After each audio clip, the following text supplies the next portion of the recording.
প্রয়োজন, ইতিহাসের শাশ্বত পথ চলাই টুঙ্গিপাড়া আজ স্বনামেই তার পরিচিতি লাভ করেছে বিশ্বময়। কারণ এই নামটির সঙ্গে জড়িয়ে আছে শেখ মুজিবের নাম, জাতির পিতার নাম, শেখ হাসিনার নাম।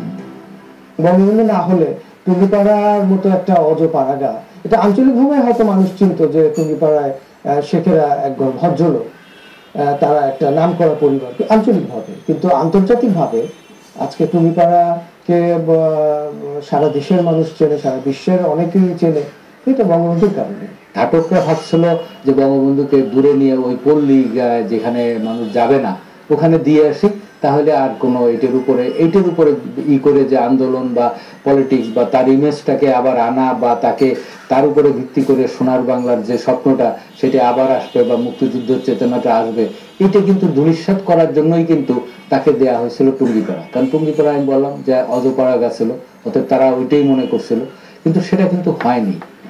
আর তো এই কথা বললে বোধ হয় খুব একটা বাড়িয়ে বলা হবে না, পুরো দেশ না ঘুরে কেউ যদি অন্তত একবার টুঙ্গিপাড়া ঘুরে যান